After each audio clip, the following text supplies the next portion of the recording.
Hey everybody, hi, it's Jennifer Rose, back for another one of my series, Everyday Peace. And I kind of have this tagline because I was talking to a friend of mine, about their life and their situations. Actually, they were a client.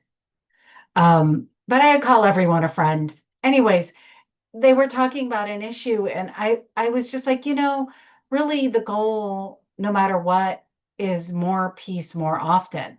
More peace more often. So I'm kind of using that as my tagline. I feel like Spirit gave me that tagline and I think it fits and I'm using it for my life too. Like I'm just like, that's my goal.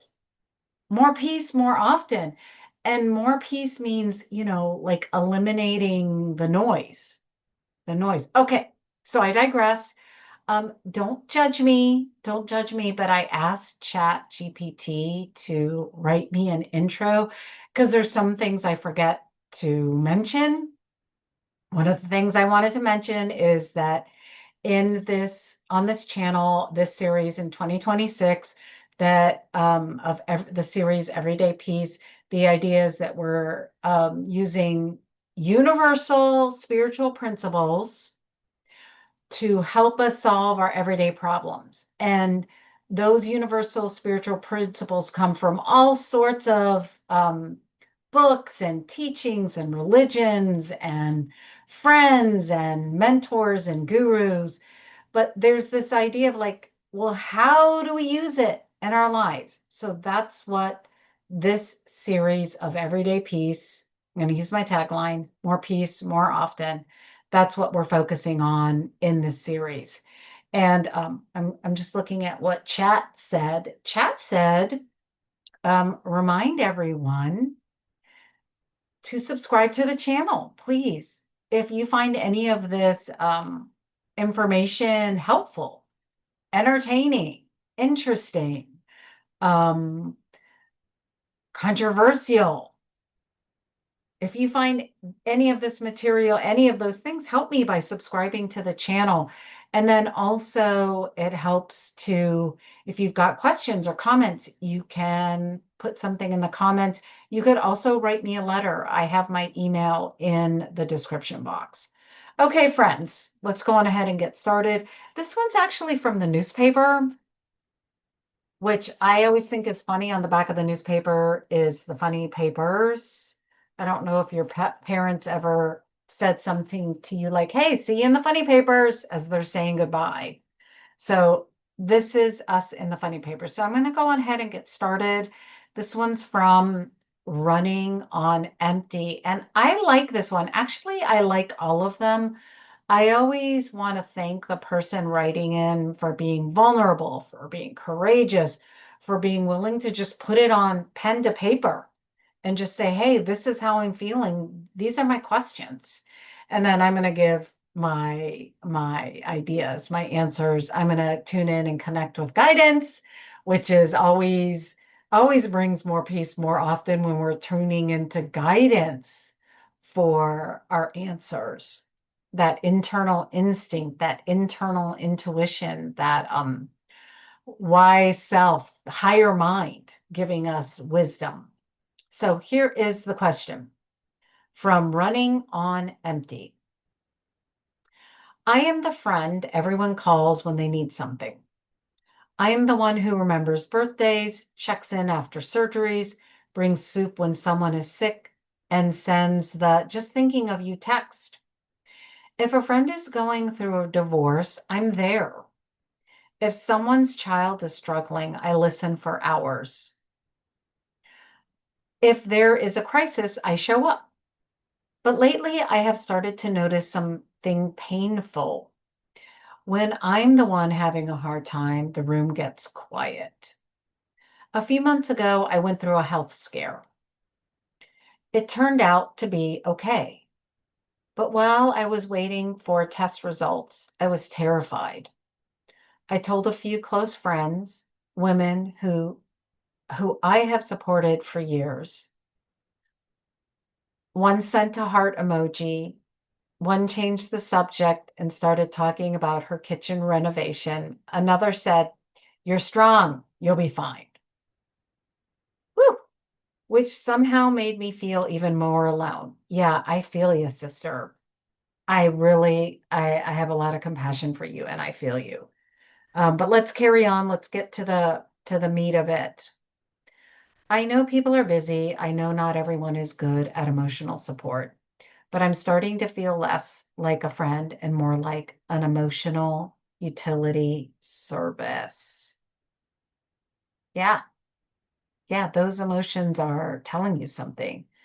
This whole situation is informing you, it's giving you information. Now I find myself pulling back and feeling resentful, which is not how I want to be. Part of me wonders if I trained people to expect me to be the helper and never the one in need. Another part of me wonders if the friendships are simply not as deep as I thought. How do I stop feeling used without becoming bitter? And how do I know when a friendship is worth saving versus when it's time to let go, running on empty? Well, dear running, I love this question because it really hits home for me. And as I've said before, as I'm doing these videos, like there's something here for you out there in YouTube land, and there's something here for me as I'm working through this. And this reminds me, so she starts off the letter saying that she's the one who is remembering birthdays. She's checking on people. She's listening for hours for friends who have problems with their kids. And that, like, that clues me in that, yes, you are giving too much. Yes, You asked that, um, am I giving too much? Yes. Are you training the people in your lives that's the kind of friend that you are? And the answer is clearly yes. Yes, yes, yes. But not to judge yourself, not to be like, oh man, I was so stupid. How could I have done that? It's just that we're trained ourselves to feel like we're the rescuer or we're the ones that can make everything okay, or we have to give so much because we're the only ones who can do it, or so uncomfortable with your own friends being in sticky situations that you feel like you have to solve it for them, that you have to solve it for them.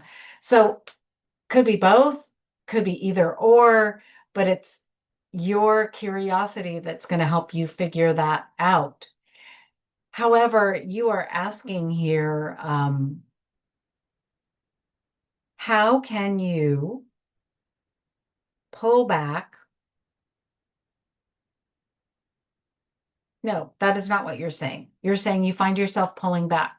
Okay, I think that's natural because you asked for help, and these people that you have helped are not supporting you. You've supported them not only with your time, but with your emotional energy, which to me is more valuable than anything. People say it's time. To me, it's your emotional energy.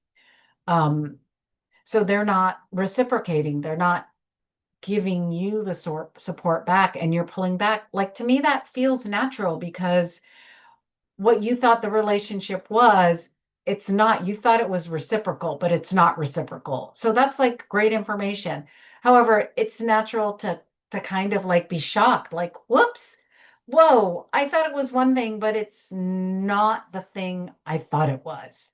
And so it's easy to blame the other person. I understand. I understand you want to blame the other person, but they're going to take as much as you give. That's just the bottom line. They'll take as much as you give.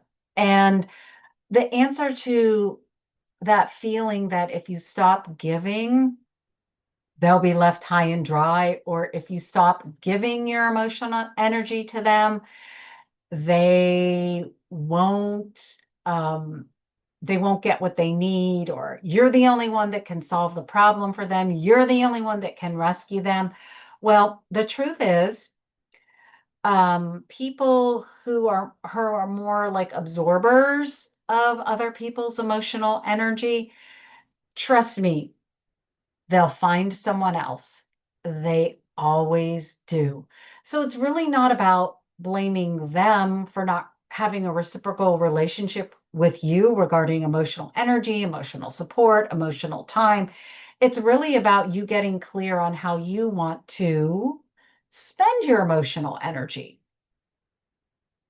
And that, I think, will take some readjusting for you. Like you really have to start noticing how much time you want to spend on the phone with a person. Do you want to remember them every time? You're saying that you're sending little texts, just thinking of you. Like, are you trying to get something back from them? Are you giving? So this is where you're like really have to get honest with yourself because you're important to yourself. You have to really get honest. Are you giving to get? And then when you don't get, you feel resentful.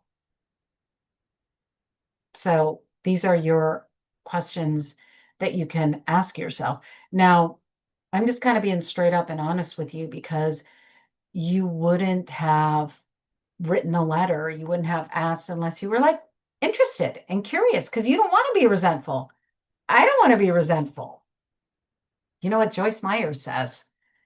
She says, when you're resentful, it's like drinking poison, expecting the other person to get sick and die. And I don't know if she was the actual originator of that, but I think it's a good sentiment. You don't want to be resentful because you know it's really just hurting you. Like your friends are just doing what they do. They don't even know that that you feel unsupported by them. Probably because you haven't been clear. Okay. And then you say, part of me wonders if I train people to expect me to be helper and never want in need. I think we already answered that. Yes. Yeah, you did. You train people how fast you answer their texts. You train people if you're always available by always picking up their phone call. You train people by always having an opinion or an answer. So these are the ways that you do train people. You train people with your actions. Okay. Another part of me wonders if these friendships are simply not as deep as I thought. Yeah, it's a great question. It's a great question. And how do I know when a friendship is worth saving versus when it's time to let go? Um, I think that the people in your lives who you thought you were having a reciprocal relationship with, I think they're showing you.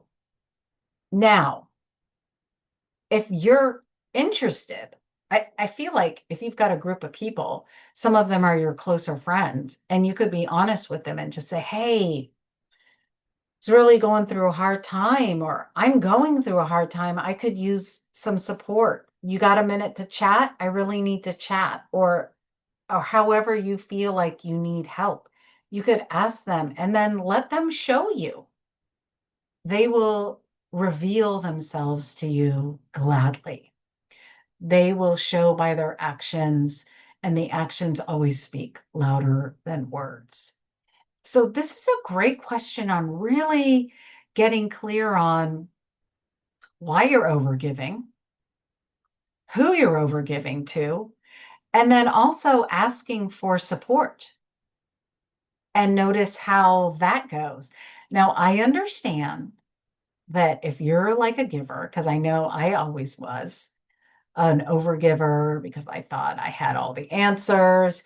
I couldn't stand being with a friend who was having a hard time because I was so uncomfortable with their their feelings and their emotions that I always felt like I had to offer a solution. Um, if you're like that, it's going to take a minute to train yourself. It's going to take a minute and it's going to take awareness.